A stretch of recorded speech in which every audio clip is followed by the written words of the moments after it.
This is note-taking guide 3.7, and we're going to solve by completing this square. There's step-by-step instructions right here that tell you how to do it.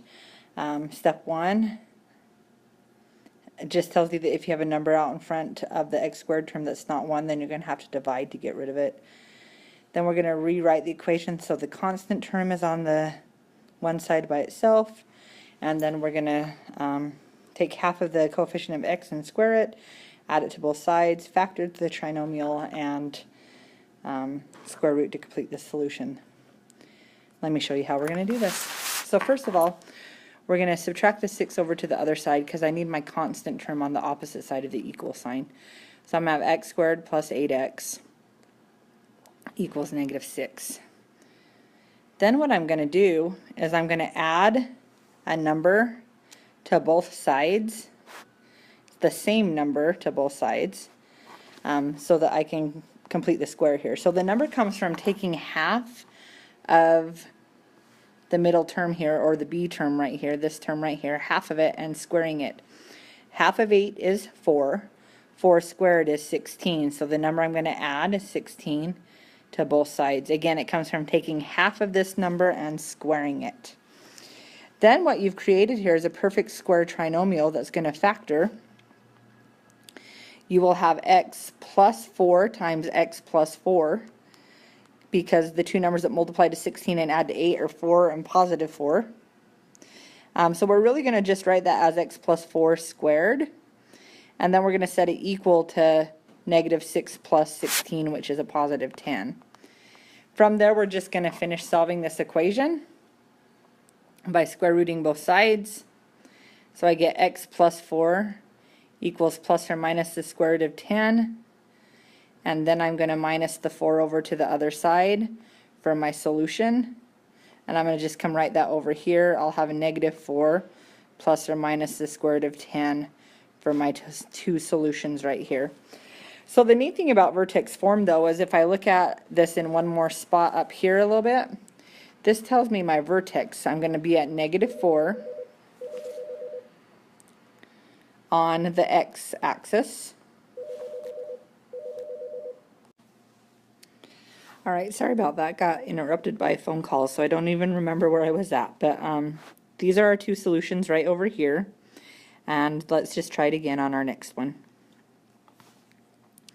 Alright, my constant is not on the right side, so I'm going to subtract it, actually add it over to the other side, because this time it was subtracted.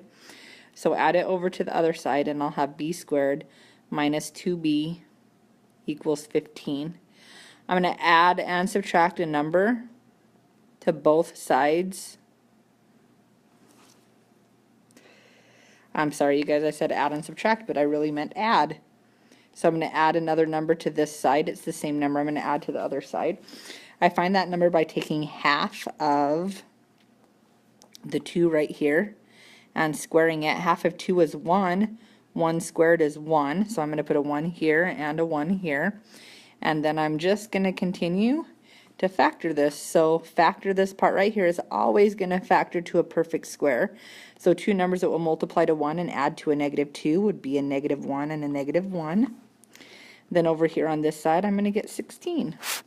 I'm going to square root both sides to get that squared off of that. So I'll have b minus 1 equals plus or minus 4. Add the 1 over to the other side, and I'll get b equals 1 plus or minus 4.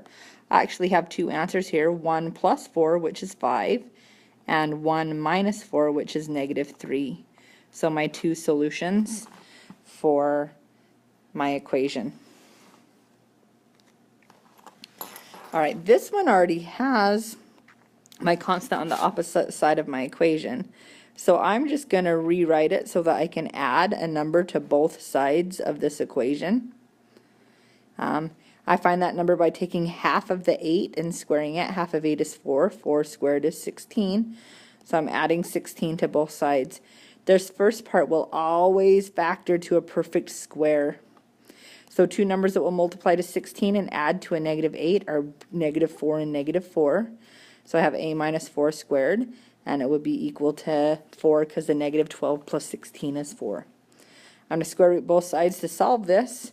and I get a minus 4 equals plus or minus 2.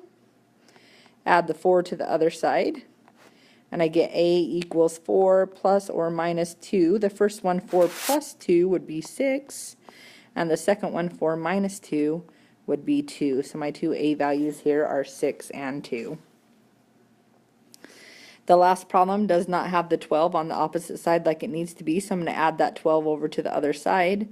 When I do that, I'm going to write this so that I can add and subtract my number at the same time. So I'm going to add a number here, and then I'm going to add a number here. I say add and subtract, and I'm sorry about that. The method that I used to use was to keep this number on the same side and just add and subtract the same number to the same side.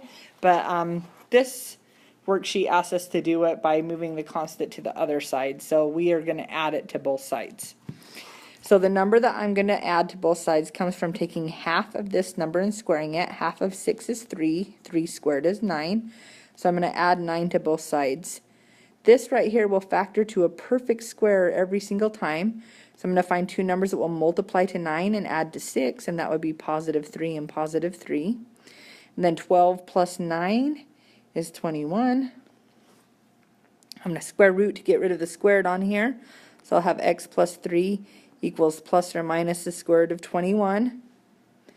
Then minus the 3 over to the other side. So I'll have negative 3 plus or minus the square root of 21. The square root of 21 doesn't simplify, so that would be my answer.